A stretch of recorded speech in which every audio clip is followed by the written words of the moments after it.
Hi, and welcome to Ivy English. I'm Karen. And I'm Chris Gorski. Today we have two short news stories for you. One of them is really, really important. It's probably a part of your life from not so long in the past. Our title is Shovel Supermen Dig Hope from Hualien's Mud. Wow, that is a really solid headline. Shovel Supermen Dig Hope from Hualien's Mud. So your shovel supermen will be the people that are actively jumping in and quite literally digging out parts of Hualien following some very nasty weather we had last year in 2025. I actually happen to know a person that went down there. It happened very shortly after one of our previous recording sessions. And he asked actually for a lot of people if we would like to go help. And unfortunately, because I was a little overworked, I had started to get just a little bit sick. I had to turn him down. I needed to recover. I was physically very close to getting very sick. And he filmed a documentary about it. You're kidding. And it's quite incredible to see the damage and devastation. But the focus was just on how kind Taiwanese people are to each other and trying to help people that just needed a helping hand. And it was great to see the community come together like that from all across Taiwan just to help other people. Quite literally, supermen, although I should also say superwomen too, right, because there were many women contributing to this effort. Among the people I know, a lot of them went down to help shoveling mud. Unbelievable, the damage and devastation. It looked, not that far off from a war zone, but there was just additional mud on top of it. And it was a good reminder of how kind Taiwanese people are, which is never far from my thoughts, but it was just a very upfront way of seeing everybody helping out and just everybody how casually friendly they are. And it was really quite heartwarming to watch. And they reacted so quickly. Okay, here is our first article. Shovel Supermen Dig Hope from Hualien's Mud. Heavy rain brought by Typhoon Ragasa caused the barrier lake above Matai'an Creek in Hualien's Guangfu Township to overflow on September 23, 2025. The sudden rush of water and mud destroyed a major bridge and swept through nearby villages, leaving significant damage in its wake. The barrier lake was formed in July when heavy rain caused landslides and blocked the creek's natural flow. As rainwater built up, the lake grew increasingly unstable. When Typhoon Ragasa hit, the water level rose rapidly and finally overflowed. In the aftermath, volunteers across Taiwan, known as Shovel Supermen, stepped in to help. Wearing rain boots and carrying shovels, they cleared thick mud, delivered food and supplies, and helped residents clean their homes. Their efforts and unity have become a powerful symbol of hope, not only to the community, but to the entire island. So inspiring. Back to the beginning, Shovel Supermen Dig Hope from Hualien's Mud. So shovel is something that you use to move mud or dirt from one place to another. It's a tool. Supermen, as Chris said, it could be super people, actually. Dig hope. Now, this is a metaphor. We don't really dig hope. But by digging and moving the mud, it gave everybody a lot of hope that things could be fixed. From Hualien's Mud. Heavy rain brought by Typhoon Ragasa caused the barrier lake above Matai'an Creek in Hualien's Guangfu Township to overflow on September 23, 2025. This is one very, very dense, packed sentence. So first of all, we need to be aware of what happened. It was a typhoon. The name of the typhoon was Ragasa. They call it Typhoon Ragasa. And of course, with the typhoon, you're going to get heavy rain. There was a barrier lake above Matai'an Creek. So above this little stream, this river, there was a lake that formed. It was in Guangfu Township in Hualien. And because the rain was so heavy, that barrier lake above the stream got fuller and fuller and fuller, and the whole thing overflowed. A small note, please look at the word creek. Casually, you might hear people say crick. That's right. Did you ever grow up saying crick or creek? I heard it because it was like an Appalachian hillbilly pronunciation. I lived down in the creek. Yeah, but you'll hear it. Yeah, for sure. I grew up hearing both. I think naturally I want to say creek. You might hear crick. It's still spelled the same. Next sentence, the sudden rush of water and mud destroyed a major bridge and swept through nearby villages, leaving significant damage in its wake. Now, when I first read this paragraph, it was all very abstract to me. So what do? You go to YouTube, and then you find a video of what happened, and then I could see what happened. That barrier lake formed later. It was not originally there. It formed there because there was heavy rainfall, and it just got fuller and fuller. And then just everything overflowed. You can see very graphically how the whole thing happened. And then there was a bridge across the creek, across the river, and that was destroyed. So it was a very, very huge storm, and it left a lot of damage in its wake. In its wake means behind it. It left damage in its wake. After it occurred, that's what was left behind. The wake is the trail of water or air after like a ship or plane passes through. You'll see those little white waves. That's right. And we use it metaphorically really often. So maybe somebody has a bad temper, but they think, well, it doesn't matter. I get over my bad temper very quickly. But she left a lot of hurt feelings in her wake. Let's look at the words villages and damage. They both end in age, which is a suffix meaning a small collection of something. You see this quite regularly in English, and it's always about a little pile or a little group of. Probably some of the most common words are village, damage, and garbage. All of those just are related to small piles. A village, ville, quite literally means house. It's a small group of houses. Damage, after things are broken, kind of make like a small pile of mess. And garbage, of course, think if you take your little garbage can and turn it upside down, it's going to leave a little pile of just mess. So just like Chris said, it's a collection of something. And when you have a collection of something, like a pile, here is a pile of mud. We don't say a pile of muds, right? So if it's a collection, we're not going to add S because it's a whole bunch of things viewed as a whole. Now, village is countable. 1 village, 2 villages, 3 villages. However, the other AGE word we have here, damage, is usually uncountable. For example, it left lots of damage in its wake. Wow, I can see a lot of damage occurred here. We don't add S to it. Actually, though, it has another meaning to which we can add S, and it means the money you pay back to somebody after you have suffered a loss. For example, he received damages from the person who caused the accident. Damages is money that's paid back to you for something that was done to you that hurt you. A pile of money. That's right. Okay. So village is countable. Damage, usually uncountable. Lots of damage, not lots of damages. But if you do add an S to it, the meaning changes completely. You really need to watch out for that. Baggage is another one. It is uncountable. So I have lots of baggage with me. Luggage is the same. I have 3 pieces of luggage. I have lots of luggage, not luggages. Garbage is the same. We don't say there's a bunch of garbages. There's a lot of garbage. So when you see AGE, double check. Is it countable or non-countable? Cabbage. If you could cut up a pile of cabbage, but you can also have 2 full heads of cabbage. Do you have some cabbages? That's right. Those are full heads of it. 3 heads of cabbage would be 3 cabbages. Anyways, okay. That AGE is really useful. You'll see it regularly, and it's always hinting at you got a pile of something. That's right. But check if it's countable or not. Let's go to our next paragraph here. The barrier lake was formed in July when heavy rain caused landslides and blocked the creek's natural flow. So as I said earlier, that so-called barrier lake was not there originally. There were heavy rains that went on and on, so the creek could not flow naturally. There was this barrier lake that was holding back the river. Engineers will always pay attention to these barrier lakes because they're so dangerous. They're dams that are formed through nature, and Taiwan is oftentimes struck with very heavy rains from typhoons.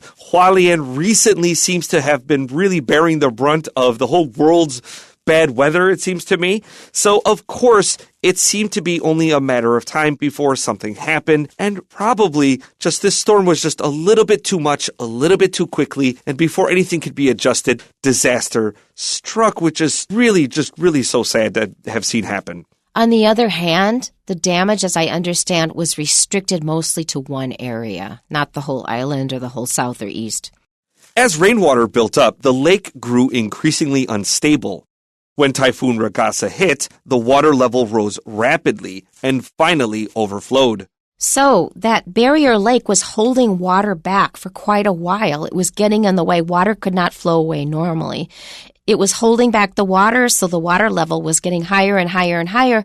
Sooner or later, that mud that was holding the lake in was going to be washed away, and then we'd have a whole bunch of water flowing at once, and that's what caused that extreme flooding. So unstable is a word meaning things that the situation might change rapidly. And of course, in this situation, we're talking about the barrier lake just breaks down, and now we have all this mud and water and debris flowing free. When something overflows, the water finally overflowed. That means over the top. I remember being a teenager, and I worked at a summer camp, and we had some sudden heavy rains. And I was walking to my particular area one morning with my friend Steve, and we had to pass by a creek. And I'm sure we called it a crick, actually. It was weird because we could hear a lot of water. And as we got closer, it was abnormally loud. And sure enough, we looked carefully, and we could actually see the water rising. Wow. That's right. Oh, that's fast. Incredibly fast. To the point where you can perceptively, visually see the water coming up over the banks. And sure enough, in a very short amount of time, that entire creek had overflowed its normal banks. 15, 20 feet. It was incredibly high. I had never seen that creek so high in my life. And ever since that point, after that, they actually disallowed people from ever using that area again. Because what if there were kids? Yeah. What if someone were sleeping there? What if that were a program area? It would have been way too dangerous. But it's incredible how fast a river can fill and overflow, even when there's not a lot of rain in your particular area. They could have been swept away. Okay, our last paragraph. In the aftermath, volunteers across Taiwan, known as shovel supermen, stepped in to help. Okay, so we want to underline this phrase, in the aftermath. Now, I personally drew a little arrow to in its wake at the very end of our first paragraph. So we have leaves significant damage in its wake and in the aftermath. So this is something that takes place after the event. Now, why do we have aftermath as one word? It's actually Old English that means to mow or cut grass. That was so interesting the first time I found that out. The noun form is the math. That's right. It's weird. So this is the aftermath. So you cut down all this grass, and then the grains or whatever is there keeps growing. And if you're lucky, you could cut it down a second time. And this is your aftermath. That second crop won't be as good or as full as the first one. But you know what? You still got more food than you started with. So in this sense, the aftermath is very good, although today we don't really use it in that sense. That's right. And who would have thought it had nothing to do with arithmetic, math, but the word M-O-W, mow, which is to cut grass. Okay. Okay, and we have the phrasal verb here, step in. To step in to do something means that things were going along their own course, but maybe things were not going so well. They actually could have used some help. So you might step in. Originally, you weren't involved. Like these people from Taipei, they wouldn't usually be down there, or they wouldn't travel to Hualien for any special purpose unless something came up. So seeing as how they had a lot of trouble and they didn't have enough manpower to deal with it, they stepped in. They went into the situation to offer their help. Wearing rain boots and carrying shovels, they cleared thick mud, delivered food and supplies, and helped residents clean their homes. That one really resonates with me. So as a housewife, sort of a house person anyway, cleaning is something you have to do all the time. But man, when you have flood damage and all that mud, oh, that is so much work. So supplies are things you need or are made available to use. And sure enough, there were a lot of people delivering supplies all around Guangfu, all around Hualien there, because there were a lot of people working very hard in hot weather, and moving heavy water-filled items is very difficult. And as I mentioned at the top, my friend Nick, his documentary explored kind of part of that process. And so he was given the task of clearing out just one particular home. It was quite a small home, but it was filled with books. Books. Top to bottom, oh, Karen. No. This was practically like a storage unit for a library. It was filled with books. This breaks my heart. These were filled with water and heavy and caked with mud. And they couldn't save the books, could they? No, they were basically destroyed. And unfortunately, all this probably ended up in the garbage. But just clearing out just this one simple house took him hours of manual physical labor because you're stuck in the mud. Your boots keep getting stuck. You have to pull yourself out of the mud, try to clean it out. What a disaster. I know. And then anybody who likes books, you have such an attachment to them. For sure. Oh, that's so terrible. Their efforts in unity have become a powerful symbol of hope, not only to the community, but to the entire island. And I really felt that. They kept appearing in the news about, look at all the people who went to help. And actually, they cleaned it up pretty fast because so many people helped out. Unity is a great word here, so you are working closely together. As one, instead of people working separately, doing different things. They were coordinated. Okay, that's all for our first piece. Our second article is entitled, Before the Shadow Falls, the Forest Calls.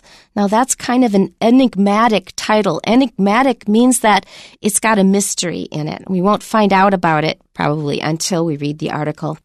A new international study reveals that spruce trees in an Italian forest can respond to a solar eclipse. To be more specific, they actually anticipate it by synchronizing their bioelectrical signals hours before the event. To monitor this phenomenon, scientists attach special sensors to the trees to track their electrical activity. They discovered that older trees started changing their signals even before the eclipse occurred.